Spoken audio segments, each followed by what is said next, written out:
ಕಾಂತರಾಜ್ ವರದಿಯನ್ನ ಸ್ವೀಕಾರ ಮಾಡ್ತೀವಿ ಅಂತ ಸಿದ್ದರಾಮಯ್ಯ ಹೇಳಿದ್ದಾರೆ. ವರದಿಯಲ್ಲಿ ವ್ಯತ್ಯಾಸ ಇದ್ರೆ ತಜ್ಞರ ಅಭಿಪ್ರಾಯವನ್ನ ಪಡಿತೀನಿ.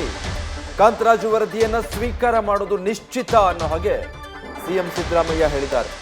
ಆಮೇಲೆ ಅದರಲ್ಲೇನಾದ್ರೂ ವ್ಯತ್ಯಾಸ ಇದ್ರೆ ಆ ಬಗ್ಗೆ ಮತ್ತೆ ತಜ್ಞರ ಅಭಿಪ್ರಾಯವನ್ನ ಪಡ್ಕೊಳ್ತೀವಿ. ನಾನು ಯಾವತ್ತೂ ನಿಮ್ಮ ಪರವಾಗಿರ್ತೀನಿ ಅಂತ ಹೇಳಿದ್ದಾರೆ ಸಿಎಂ. ಚಿತ್ರದುರ್ಗದಲ್ಲಿ ವರದಿ ಸ್ವೀಕಾರದ ಬಗ್ಗೆ ಸಿದ್ದರಾಮಯ್ಯ ಮಾತಾಡಿದ್ದಾರೆ. ಶೋಷಿತರ ಜಾಗೃತಿ ಸಮಾವೇಶದಲ್ಲಿ ಸಿದ್ದರಾಮಯ್ಯ ಇದನ್ನ ಘೋಷಣೆ ಮಾಡಿದ್ದಾರೆ.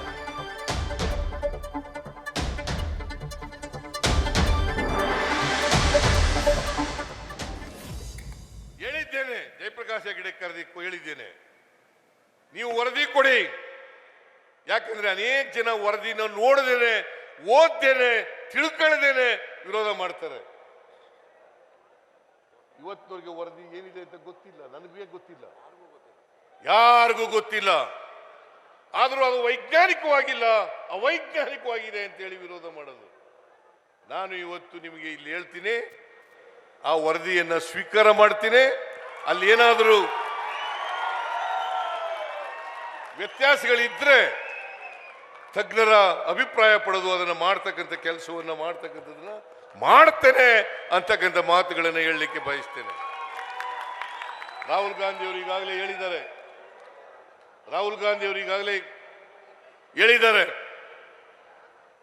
ನಮ್ಮ ಪಕ್ಷ ಅಧಿಕಾರಕ್ಕೆ ಬಂದರೆ ಕೇಂದ್ರದಲ್ಲಿ ಎಲ್ಲ ರಾಜ್ಯಗಳಲ್ಲೂ ಕೂಡ ಜಾತಿ ಗಣತಿಯನ್ನ ಮಾಡಿಸ್ತೇವೆ ಅಂತಕ್ಕಂಥ ಮಾತುಗಳನ್ನು ಹೇಳಿದ್ದಾರೆ. ಆದ್ರಿಂದ ನಮ್ಮ ಹೈಕಮಾಂಡ್ನಲ್ಲೂ ಕೂಡ ತೀರ್ಮಾನ ಆಗಿದೆ. ನಾನು ಅದಕ್ಕೆ ಪಾರ್ಟಿ ಆಗಿದ್ದೆ, ನಾನು ಅಟೆಂಡ್ ಮಾಡಿದ್ದೆ ಆ ಪಾರ್ಟಿನಲ್ಲಿ. ಅದರಿಂದ ನೀವು ಕೊಟ್ಟಿರ್ತಕ್ಕಂಥ ಅನೇಕ ಡಿಮ್ಯಾಂಡ್ಗಳು, ಅದಕ್ಕೆ ನನ್ನ ಸಹಮತ ಇದೆ. ಆದರೆ ನಿಮ್ಗೆಲ್ಲ ಗೊತ್ತಿದೆ, ಪ್ರಜಾಪ್ರಭುತ್ವ ವ್ಯವಸ್ಥೆಯಲ್ಲಿ I am not A dictator. ಸಮಾಜದಲ್ಲಿ ಅಲ್ಲ, ಕ್ಯಾಬಿನೆಟ್ನಲ್ಲಿ ಅದನ್ನು ಇಟ್ಟು ಸಮಾಲೋಚನೆ ಮಾಡಿ, ಚರ್ಚೆ ಮಾಡಿ ತೀರ್ಮಾನ ಮಾಡಬೇಕಾಗ್ತದೆ. ಇದನ್ನ ನಾನು ಮಾಡ್ತೇನೆ ಅಂತಕ್ಕಂಥ ಮಾತುಗಳನ್ನು ಹೇಳಿ, ನಾನು ಯಾವಾಗಲೂ ಕೂಡ ನಿಮ್ಮ ಪರವಾಗಿರ್ತೇನೆ. ರಾಜಕೀಯ ಅಧಿಕಾರ ಇರಲಿ ಇಲ್ಲದೆ ಹೋಗ್ಲಿ. ಸಿದ್ದರಾಮಯ್ಯನವರು ಬಹಳ ಗಟ್ಟಿ ಧ್ವನಿಯಲ್ಲಿ ಇದನ್ನ ಈ ಬಾರಿ ಇಲ್ಲಿ ಹೇಳಿದ ಹಾಗೆ, ಈ ವೇದಿಕೆಯಲ್ಲಿ ಹೇಳಿದ ಹಾಗೆ ಇನ್ನೆಲ್ಲೂ ಕೂಡ ಇದುವರೆಗೂ ಹೇಳಿರಲಿಲ್ಲ. ಬಹುಶಃ ಇದೇ ವೇದಿಕೆಯಲ್ಲಿ ಅದನ್ನ ಘೋಷಣೆ ಮಾಡಬೇಕು ಅನ್ನೋದಿತ್ತೇನೋ. ಅಷ್ಟರ ಮಟ್ಟಿಗೆ ಇವತ್ತು ಜಾತಿ ಗಣತಿ ವರದಿಗೆ ಸಂಬಂಧಪಟ್ಟ ಹಾಗೆ ಸಿಎಂ ಸಿದ್ದರಾಮಯ್ಯನವರು ಈ ಸಮಾವೇಶದಲ್ಲಿ ಮಾತಾಡಿದ್ರು.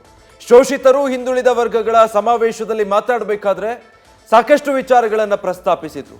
ಸಂವಿಧಾನವನ್ನ ಉಳಿಸ್ಕೊಳ್ಬೇಕು, ಸಂವಿಧಾನದ ಪರವಾಗಿರೋರಿಗೆ ನೀವು ಅಧಿಕಾರ ಕೊಡಬೇಕು ಅಂತೆಲ್ಲ ಹೇಳಿದ್ರು. ಮುಂದುವರೆದ ಹಾಗೆ ಶೋಷಿತರು ಹಿಂದುಳಿದ ವರ್ಗಗಳಿಗೆ ನಾವು ಅಧಿಕಾರದಲ್ಲಿರುವಾಗಲೇ ಈಗಲೇ ನಾನು ವರದಿಯನ್ನ ಸ್ವೀಕಾರ ಮಾಡ್ತೀವಿ ಅಂತ ಕೂಡ ಹೇಳಿದ್ದಾರೆ. ನ್ಯೂಸ್ ಫಸ್ಟ್, ನಿರ್ಭೀತಿಯಿಂದ ನಿಮ್ಮ ಪರವಾಗಿ.